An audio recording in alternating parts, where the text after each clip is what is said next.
कि क्या cancer curable है, क्या उसका ट्रीटमेंट ऐसे हो सकता है कि जान बचाई जा सके पेशेंट की। ज़्यादातर मरीजों के मन में ये भय रहता है कि डायग्नोसिस बनते ही लोग सबसे ज़्यादा घबरा जाते हैं इस बात से कि मुझे ये हुआ क्या है। मेरे पास अपने लक्षण को नज़रअंदाज करते हुए बहुत लेट स्टेजेस में पहुंचते हैं।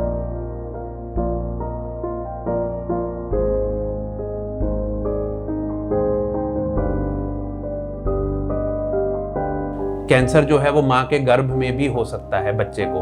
तो जो मेरे पास सबसे छोटा बच्चा जो अपना इलाज करा रहा है उसकी उम्र 6 महीने है, उसको कैंसर है। मोटापे से हमारे शरीर में कम से कम 15 तरह के कैंसर्स होते हैं। 5th मंथ चल रहा था प्रेगनेंसी का और उस टाइम पे उनको ब्लड कैंसर डिटेक्ट हुआ। तो बहुत कॉम्प्लेक्स सिचुएशन थी कि हमारे लिए माँ की जान ज़्यादा ज़रूरी है या बच्चे का बचाना ज़्यादा ज़रूरी है। हेलो, गुड इवनिंग, नमस्कार। मेरा नाम है श्वेतापन एंड वेलकम टू अवर बातों का अड्डा चटपट अड्डा। तो आज चटपट अड्डा की टीम मौजूद है उजाला सिकनेस हॉस्पिटल हल्द्वानी में, जहां हमारे साथ जो मेहमान जुड़े हैं वो है डॉक्टर सलभ अरोड़ा, जो कंसल्टेंट मेडिकल ऑन्कोलॉजिस्ट हैं। तो आज हम उनसे काफी सारे सवाल पूछने वाले हैं, जानने वाले हैं कैंसर से रिलेटेड वो क्वेरीज जो हमारे पास जनता के थ्रू भी आई है और हम भी सर से पूछना चाहते हैं। तो welcome to the interview sir. Thank you so much. Thank you. तो सबसे पहले आपके बारे में सर थोड़ा जानते हैं कि क्या जर्नी रही है, कहाँ से शुरुआत हुई और कैसे आपने ये एम रखी कि आपको एक डॉक्टर बनना है। तो आई थिंक इसके लिए काफ़ी पीछे जाना पड़ेगा। ये नॉर्मली हमारा 11th-12th के टाइम पर ही मेरा डिसीजन बन गया था कि मुझे मेडिकल लाइन में जाना है। एंड एक्चुअली फैमिली से काफ़ी सपोर्ट था। दे वर क्वाइट कीन कि हम इस प्रोफेशन को लें as a noble profession. And I think it started as a long journey और आज यहाँ पर हैं। I am back to Uttarakhand after all my training. तो आपकी ट्रेनिंग कौन कौन सी जगह पे कैसे कैसे रही है? तो मैं मेरा MBBS और MD मेडिसिन हुआ था CMC वेल्लोर से। और उसके बाद मैंने अपना जो DM है ऑन्कोलॉजी का super specialisation I have done AIIMS Delhi से। And also I am certified by the MRCP board of UK and I am also European Society Medical Oncology certified for oncology. Okay तो सर सबसे पहला सवाल cancer को लेके जो लोगों का यही रहता है और यही एक चीज़ जिनको शायद इतनी नॉलेज ना हो ये सब चीज़ों के बारे में, तो यही जानना चाहेंगे कि क्या कैंसर क्यूरेबल है, क्या उसका ट्रीटमेंट ऐसे हो सकता है कि जान बचाई जा सके पेशेंट की। राइट, आई थिंक आपने बहुत अहम सवाल करा है क्योंकि हर मरीज के मन में सबसे पहला सवाल यही आता है कि जिसको कैंसर है। तो देखिए कैंसर डेफिनेटली क्यूरेबल है। अभी भी कुछ ज़्यादातर मरीजों के मन में ये भय रहता है कि डायग्नोसिस बनते ही लोग सबसे ज़्यादा घबरा जाते हैं इस बात से कि मुझे ये हुआ क्या है। तो देखिए कैंसर एक तरह से ये भी अब आज की तारीख में एक आम बीमारी जैसी बन के रह गई है और इससे डरने की ज़रूरत नहीं है। हाँ, कैंसर में जो सबसे बड़ी समस्या आती है हमारे देश में कि मरीज़ हमारे पास अपने लक्षण को नज़रअंदाज करते हुए बहुत लेट स्टेजेस में पहुंचते हैं। अगर कैंसर समय से डिटेक्ट किया जाए तो डेफिनेटली उसका अराउंड 90 to 100% हम उसको क्योर कर सकते हैं। सिम्टम्स की बात करी सर आपने। सिम्टम्स मतलब ये भी बहुत इंपॉर्टेंट है जानना कि आजकल लोगों को समझ में नहीं आता कि उन्हीं की बॉडी के साथ चेंजेस हो रहे हैं और पता नहीं चल पाता। तो आई थिंक अवेयरनेस की इसमें बात है डेफिनेटली। तो वो क्या ऐसे सिम्टम्स होते हैं जैसे शुरुआत हमें कहनी चाहिए कि बॉडी ऐसे सिम्टम्स शो करता है कि कैंसर की शुरुआत हो चुकी है, वो कैसे? तो देखिए कैंसर अपने आप में तो बहुत प्रकार का होता है। तो एक बट मोटे तौर पे अगर हम बात करें जो लक्षण हो सकते हैं तो इसमें शरीर के किसी भी भाग में अगर कुछ ऐसी गांठ महसूस होती है तो उसको नज़रअंदाज नहीं करना चाहिए क्योंकि हम देखते हैं कि जैसे लेडीज़ में अगर हम बात करें हमारे देश में मोस्ट कॉमन ब्रेस्ट कैंसर है। तो बहुत लेडीज़ आती हैं जिनको अपने स्तन में गांठ महसूस हो चुकी होती है 1 साल 6 महीने पहले, बट वो उसको सीरियसली लेते ही नहीं हैं। और कुछ लेडीज शर्म के मारे या परिवार वाले परेशान हो जाएंगे ये सोच करके उसको छुपा जाती हैं। तो सर ये शर्म वाली जो आप बात कर रहे हैं ब्रेस्ट कैंसर पर, क्या ये सिटी एरिया में भी है? लाइक हम हल्द्वानी में है। जी सरप्राइजिंगली यहाँ पर भी मुझे ये इतना देखने को मिलता है। हालांकि आप ठीक कह रहे हैं कि गाँव क्षेत्रों में ये ज़्यादा है, बट सिटीज़ में यहाँ पर भी हम सोचते हैं कि ऐसा नहीं होगा, लेकिन है ऐसा है। अनफॉर्चुनेटली पेशेंट्स हमारे पास ऐसे आते हैं जब उनकी बीमारी काफ़ी ज़्यादा बढ़ चुकी होती है। राइट, तो आई थिंक सबसे मेन जो अभी सर ने बताया वो यही है कि कोई भी गांठ, आई थिंक ट्यूमर, हमें उससे नहीं इग्नोर करना चाहिए, और बहुत बेसिक उससे। तो सर ये ट्यूमर्स की कोई साइजेस होते हैं, छोटा बड़ा, विच कैन मतलब वो कन्वर्ट हो सकता है कैंसर में, ऐसी भी कोई पर्टिकुलर चीज़ें होती हैं? तो देखिए, हम ब्रॉडली अगर बात करें तो ट्यूमर या तो नॉर्मल हो सकते हैं या कैंसर के हो सकते हैं। कैंसर की जो गांठें होती हैं उनकी एक बेसिक नेचर होती है कि वो बहुत तेजी से बढ़ती हैं। तो इसीलिए अगर आपको शरीर के किसी भी भाग में कुछ गांठ महसूस होती है तो उसको इग्नोर नहीं करना चाहिए। फॉर एग्जांपल ब्रेस्ट लंप की हमने बात करी। जो लोग स्मोकिंग करते हैं या तंबाकू का सेवन करते हैं उनमें माउथ के अंदर जो मुंह के कैंसर की शुरुआत होती है वो भी गांठ के रूप में ही होती है। और ऐसे ही अगर बॉडी के किसी पार्ट में आपको कुछ भी गांठ या ऐसा महसूस हो तो उसकी जांच समय से करानी चाहिए। खास करके अगर वो बहुत तेजी से बढ़ रही है या उसके साथ आपको और कुछ लक्षण हैं जैसे वेट लॉस है या भूख ना लगना, ये भी कैंसर के लक्षण हो सकते हैं। ओके, सो सर एज का कोई आज के टाइम पे तो मुझे ऐसा लगता है कि मैं बल्कि बता भी देना चाहती हूँ कि कैंसर वर्ल्ड वाइड ऐसी सेकंड बीमारी बन चुकी है जिसका रिजल्ट अल्टीमेटली डेथ पे आता है। उसका रीज़न आई थिंक यही है कि लोग, जैसा कि अभी आपने बोला, कि सही टाइम से डॉक्टर के पास नहीं जा रहे हैं। सो इसकी कोई एज भी है सर कि बच्चों में नहीं हो सकता या बड़ों में ही होगा, या ज़्यादा प्रोन ये वाला एज ग्रुप है, ऐसा कुछ?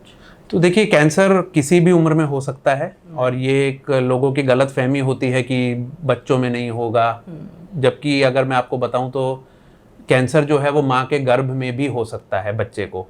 और इनफैक्ट जो मेरे पास सबसे छोटा बच्चा, जी हम उस पे भी आएंगे अभी, जेनेटिक पे। तो जो मेरे पास सबसे छोटा बच्चा जो अपना इलाज करा रहा है उसकी उम्र 6 महीने है, उसको कैंसर है। और सबसे बुजुर्ग जो महिला मेरे पास इलाज करा रही है उनकी 93 इयर्स एज है। तो आप देख रहे हैं ये एक्सट्रीम्स हैं कि ये किसी भी एज को हो सकता है। बट मोटे मोटे तौर पे अगर हम बात करें तो ज़्यादातर कैंसर 50, 60, 70 की उम्र में होते हैं, मिडिल एज में। जी, तो सर जेनेटिक वाली आप एक्सपीरियंस? हाँ जी, तो जेनेटिक देखिए, लगभग हमारी बॉडी में 10% कैंसर्स जो हैं वो जेनेटिक होते हैं। और जो जेनेटिक वाले कैंसर्स होते हैं वो नॉर्मल से कुछ कम उम्र पे होते हैं। उदाहरण के लिए अगर आप ब्रेस्ट कैंसर लेंगे तो उसकी एवरेज एज होती है 50 से 60, लेकिन जो जेनेटिक होती हैं उन महिलाओं में ये 30, 32, 35 की उम्र में ही हाफ उससे, हाँ, तो लगभग हाफ में आने लगता है। और कौन कौन से कैंसर्स जेनेटिक होते हैं? ज़्यादातर ब्रेस्ट कैंसर जेनेटिक हो सकता है। अगर आपकी मदर को, सिस्टर को, मौसी को रहा है तो आपका रिस्क थोड़ा बढ़ जाता है। या फिर अगर आपके फैमिली में किसी और को भी कैंसर रहा है फर्स्ट डिग्री रिलेटिव में तो रिस्क बढ़ जाता है। कोलोन कैंसर काफ़ी हद तक जेनेटिक होता है। और लंग कैंसर, माउथ कैंसर, ये जेनेटिक ज़्यादातर नहीं होते हैं। ओके, जी। तो सर जैसे माउथ कैंसर की अगर हम बात करते हैं, अभी आप बता भी रहे थे कि ये एक लाइफस्टाइल, जैसे कि टोबैको और इससे आता है। तो अगर हम लाइफस्टाइल वाले क्वेश्चन पे आते हैं कि ऐसा क्या खान पान है और ऐसी क्या चीजें अवॉइड करनी चाहिए इन जनरल भी? मतलब कैंसर तो बहुत बड़ी बीमारी है और भी डिजीजेस ऐसी होती हैं, तो मतलब ऐसी क्या हमें चीजें खाने पीना या अपनी लाइफस्टाइल किस तरीके से रखनी चाहिए कि हम उसे अवॉइड या फिर मतलब थोड़ा कम कर सके इस रेट को? क्या वो ऐसी लाइफस्टाइल होनी चाहिए? देखिए, लाइफस्टाइल में आपने बहुत इंपॉर्टेंट पॉइंट उठाया कि लाइफस्टाइल एक मुख्य कारण है कैंसर का। तो इनफैक्ट अगर हम देखें तो अराउंड 30% कैंसर जो है वो डायरेक्टली टोबैको कंजम्पशन से होता है। तो this is world wide also and even India में हमारा जितना रिसर्च निकल के आ रही है तो 30% कैंसर डायरेक्टली टोबैको से है। अब वो किसी भी रूप में हो सकता है, चाहे वो बीड़ी हो, सिगरेट हो, गुटखा या पान मसाला, किसी भी रूप में अगर आप वो कर रहे हैं। एंड दूसरे नंबर पे आता है अल्कोहल। तो अल्कोहल से भी हमारे शरीर में 6 अलग अलग तरह के कैंसर हो सकते हैं। एंड तीसरा मोटापा। आई थिंक काफ़ी ज़्यादा लोगों को ये नहीं पता होता है कि मोटापे से कैंसर भी होता है। लगभग सब लोग जानते हैं कि मोटापे से शुगर होती है, उससे हार्ट प्रॉब्लम होती हैं, बट मोटापे से हमारे शरीर में कम से कम 15 तरह के कैंसर्स होते हैं। ये शायद बहुत कम लोग जानते हैं। तो इट इज़ वेरी इंपॉर्टेंट कि हम अपना डाइट पे ध्यान दें। अब डाइट में आपको क्या करना है, एक तो रेड मीट्स जो होते हैं उनको अवॉइड करना चाहिए, जैसे मटन हो गया, बीफ हो गया। जो फैटी फूड्स हैं उनको अवॉइड करना है। रिफाइंड फूड्स जो होते हैं जैसे मैदा हो गया या फास्ट फूड्स, ये भी कैंसर का एक मेन कारण है।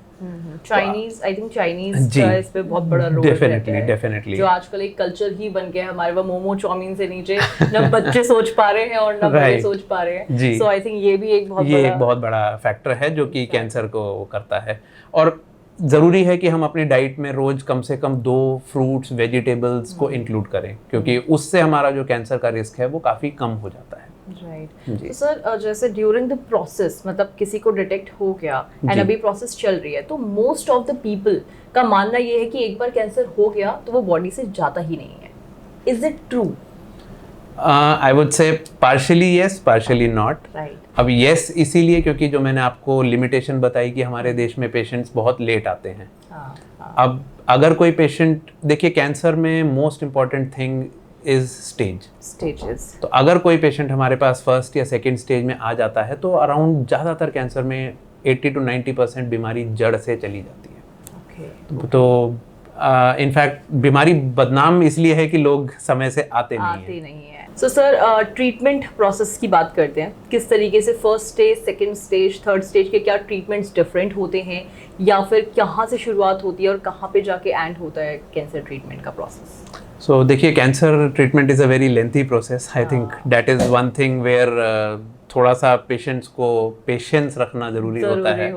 राइट। और किसी भी कैंसर में देखिए ब्रॉडली ट्रीटमेंट 3 तरह से हो सकता है। एक तो सर्जरी है, मतलब हम कैंसर को ऑपरेशन करके निकाल सकते हैं। दूसरा है रेडिएशन, जिसमें हाई पावर एक्सरे से कैंसर को बर्न किया जा सकता है।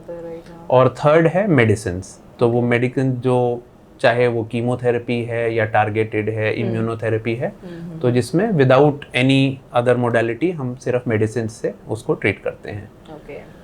अब बात आती है कि हम किस किस केस में क्या मेथड यूज़ करते हैं। तो देखिए ज़्यादातर फर्स्ट सेकंड स्टेज में surgery is the main stay of therapy. But जहाँ जैसे कोई कैंसर थर्ड स्टेज में आने लगता है तो हम मल्टी मोडालिटी ट्रीटमेंट बोलते हैं, जिसमें हम हमारे पास जो अवेलेबल हथियार हैं उनको यूज़ करते हैं ताकि हम क्योर रेट अपना बढ़ा सकें। और कुछ कैंसर्स जो हमारे पास स्टेज 4 में ही आते हैं तो इसमें मेडिकल थेरेपी जो है वो एक मेन भूमिका रहती है मेडिकल ट्रीटमेंट की, क्योंकि सरल भाषा में अगर समझे, अगर कोई कैंसर आपके शरीर में 20 जगह फैल चुका है तो उसमें ना तो आप 20 जगह काट पाएंगे, ना आप उसको रेडिएशन से जला पाएंगे। तो फिर अक्सर हमारा जो काम है वो कंट्रोल पे केंद्रित होता है। सर एक डॉक्टर का दिमाग कैसे चलता है जब एक 4th स्टेज पेशेंट आपके सामने आ जाए एंड यू नो कि मैक्सिमम बॉडी में अभी कैंसर है जी, तो how does a doctor think, मतलब आप कैसे उस केस को हैंडल करना चाहते हैं? So I think it's we have our own ups and downs. सबसे पहले तो हमें खुद इस बात का बहुत दुख होता है कि जो पेशेंट्स हमारे पास 4th स्टेज में पहुंचते हैं, तो but we have to keep that aside and क्योंकि हमें फैमिली को सबसे इम्पोर्टेंट होता है कि उस टाइम पर कोप अप करना।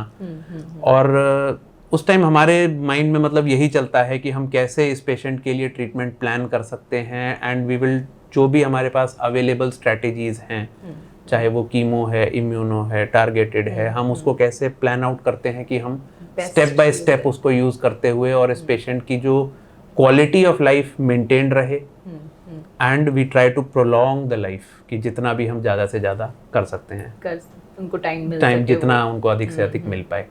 अब कुछ पेशेंट्स का बहुत अच्छा रिस्पॉन्स आ जाता है। So like I would give an example, I have मेरे पास एक 83 साल की पेशेंट हैं जिनका काफ़ी स्टेज 4 और बहुत पुअर जनरल कंडीशन में वो मेरे पास आए थे एंड शायद मैंने उनको खुद ही फैमिली को एक्सप्लेन किया था कि इनके पास ज़्यादा समय नहीं होगा।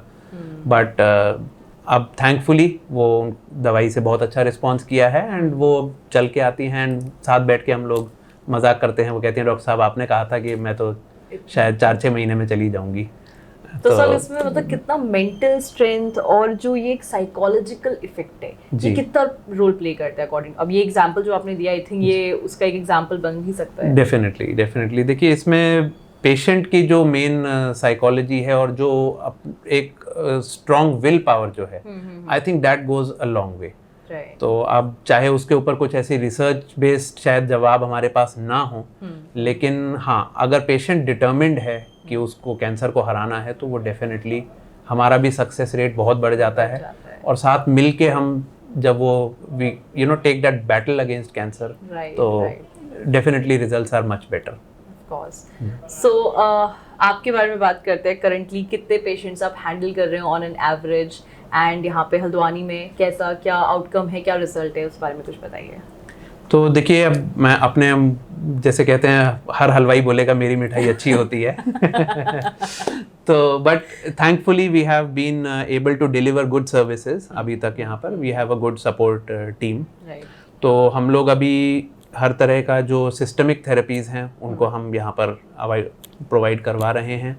एंड अभी हमें हल्द्वानी में स्टार्ट किए लगभग 1.5 साल हो गया है। एंड नाउ हम लोग महीने की लगभग 200 कीमोथेरेपी, इम्यूनोथेरेपी मिला करके कर रहे हैं जी। ओके। तो I know there is still scope for a lot more. यहाँ पर लोगों को अभी भी इलाज की बहुत ज़रूरत है। और लोगों को अभी तक शायद इस बात का भरोसा भी नहीं है कि इस स्तर की सेवा यहाँ पर स्टार्ट हो गई है। तो but I think that is natural course for every new department. Her medical service जब स्टार्ट करी जाती है तो उस पर टाइम लगता है, बट स्टिल 200 पेशेंट्स एक मंथ में हैंडल करना ये अपने आप में ऑफ कोर्स एक बहुत अच्छा नंबर है। एंड क्या क्या रिस्पांस आपको अभी तक मिले, मतलब कौन सा एक ऐसा एक्सपीरियंस आप शेयर करेंगे कि कोई एक ऐसा केस अभी तक आपकी करियर का कि जो आप नहीं भूल सकते हैं, या जो आज आप शेयर करना चाहते हैं हमारी ऑडियंस के साथ? तो आई थिंक एक केस कल ही एक पेशेंट आए थे फॉलो अप पर, तो शायद मैं उनके बारे में बताना चाहूँगा। सो दिस लेडी, इनका एक तरह का ब्लड कैंसर था जो डिटेक्ट हुआ था वाइल शी वाज प्रेग्नेंट। तो उस टाइम पर हमारे पास एक बहुत मेजर चैलेंज आ गया था कि उनका 5th मंथ चल रहा था प्रेगनेंसी का, और उस टाइम पे उनको ब्लड कैंसर डिटेक्ट हुआ। तो हमारे लिए एक मेजर इशू था कि हम जो कीमोथेरेपीज़ देते हैं वो कहीं बच्चे को नुकसान ना पहुंचाएं। और 5वां महीना था, तो aborting was also not an option. तो बहुत कॉम्प्लेक्स सिचुएशन थी कि हमारे लिए माँ की जान ज़्यादा ज़रूरी है या बच्चे का बचाना ज़्यादा ज़रूरी है, या दोनों ज़रूरी हैं। और हो सकता है हम किस तरफ कदम रखें और गलत पड़ जाए। तो that was a very difficult situation for us. And but thankfully हमने फैमिली के साथ मिल करके डिसीजन लिया, हमने उनको हर कदम पे इन्फॉर्म करते हुए। बट ब्लड कैंसर ऐसी बीमारी है कि हम उसमें रुक भी नहीं सकते थे कि जब बच्चा डिलीवर होगा तब हम ट्रीटमेंट स्टार्ट करेंगे, वो भी पॉसिबल नहीं था। तो इनका हमने फैमिली की कंसेंट के साथ हमने ट्रीटमेंट स्टार्ट किया, और we somehow took her pregnancy to 8th month, और फिर उनका हमने टाइमली डिलीवरी करवा करके तो पहले हमने लो डोज थेरेपी स्टार्ट करी थी, जिससे कि हमने उनके कैंसर को बढ़ने से रोक लिया। डेफिनेटली हम उनको जो स्टैंडर्ड हाई पावर कीमो जिसको बोलेंगे वो नहीं दे पाए, बट हमने 2-3 महीने का टाइम उससे बाय कर लिया, जिससे कि हमने बच्चे की डिलीवरी सेफली करवा दी। And a healthy baby. Yes, and a healthy baby. So this patient now then we started her blood cancer treatment. और जब उनका डिलीवरी के बाद अभी कल वो पेशेंट आई थी, तो अब उनका बच्चा 5 महीने का हो गया है। तो शी वॉज वेरी हैप्पी, और हमें भी देख के अच्छा लगा। उनका ब्लड कैंसर भी क्योर हो गया है, and I hope it doesn't come back. Of course. हाँ जी। सो डॉक्टर, ये स्टोरी के बाद आई मीन कितना इमोशनल, एक like you are a human being, everyone, like अगर हम लोग ऐसे सुन रहे हैं, हमें ये चीज लग रहा है यू आर देयर, सब चीजें करनी है, डिसीजन मेकिंग जी, कैसे इमोशनल अप एंड डाउन्स होते हैं, कैसे ये, क्या ये आपकी पढ़ाई के दौरान ट्रेनिंग का भी पार्ट होता है कि आपको कैसे डिसीजंस लेने हैं, कैसा वहाँ पे इमोशनल एक सेटअप होना चाहिए? बिकॉज एक I think other than doctor, अगर किसी और प्रोफेशन की बात करें तो इमोशंस हैवी हो जाते हैं। तो क्या ऐसा होता है, और कैसे आप इन चीज़ों को मैनेज करते हैं? आई थिंक होता तो है, but somehow we are tuned that way कि हमारा जो ट्रेनिंग में ऑलमोस्ट ऐसे केसेस हमने सब देखे हुए हैं अपने ट्रेनिंग में, बिकॉज जो हाई वॉल्यूम सेंटर्स पे ट्रेन करते हैं तो ये केसेस ऐसे वहाँ पर देखने को मिल जाते हैं। और इनफैक्ट इस पेशेंट के लिए मैंने अपने सीनियर्स से भी एक बार एडवाइस ली थी कि मुझे कैसे प्रोसीड करना चाहिए। तो but yes, you are right कि for any doctor it is equally challenging. जितना फैमिली के लिए है उतना ही हमारे लिए भी है, क्योंकि हम चाहते हैं माँ भी ठीक रहे, बच्चा भी ठीक रहे, and everything should end on a good note. Right. तो सर, फैमिली की बात हो रही है, तो as a friend, as a family member जी, क्या एक सपोर्ट पेशेंट को मिलना चाहिए, और कैसे एक फैमिली को एक एनवायरनमेंट देना चाहिए अपने पेशेंट को? तो देखिए इसमें जो पेशेंट के लिए सबसे इम्पोर्टेंट है कि कई बार कुछ रिलेटिव्स मिलने आ जाते हैं जो कहते हैं अरे तुमको कैंसर हो गया, अच्छा अब तो नमस्कार, अब तो तुम जाने वाले हो, तैयारी कर लो। तो आई थिंक ऐसे नेगेटिव लोगों को दूर रखना बहुत ज़रूरी है। तो if you manage to do that, half battle is already won. क्योंकि अगर नेगेटिविटी अपना बाहर निकल जाए तो आपका ट्रीटमेंट के रिजल्ट्स भी बेटर आते हैं, पेशेंट उसको मोटिवेट होकर के ले लेता है सही ट्रीटमेंट को। तो आई think that is very important. दूसरा फैमिली के लिए आता है कि पेशेंट का खान पान का बहुत ध्यान रखें कि सब कुछ साफ़ सुथरा रहना चाहिए जब तक ट्रीटमेंट चल रहा है, क्योंकि इम्यूनिटी लो हो सकती है। और तीसरी चीज़ की मतलब जो हेल्दी फूड है वो उनको दें, हाई प्रोटीन डाइट दें, एंड फैमिली साथ में रहना बहुत ज़रूरी है। एक मेजर हिंड्रेंस मैंने देखा कि कई बार पेशेंट्स अपने, जैसे बुजुर्ग को कैंसर हो गया तो घर में बच्चों को दूर कर देते हैं कि कहीं इनसे बच्चों को ना हो जाए। तो आई गेट सम पेशेंट्स जो बहुत इस बात से दुखी हैं कि मेरा पोता पोती अब मेरे पास आके नहीं बैठता है क्योंकि मुझे कैंसर हो गया है। तो जो भी लोग मुझे सुन रहे हैं, शायद मैं एक ये मैसेज देना चाहूँगा कि देखिए ऑलमोस्ट सभी कैंसर छूने से, साथ बैठने से, खाने से नहीं फैलते हैं।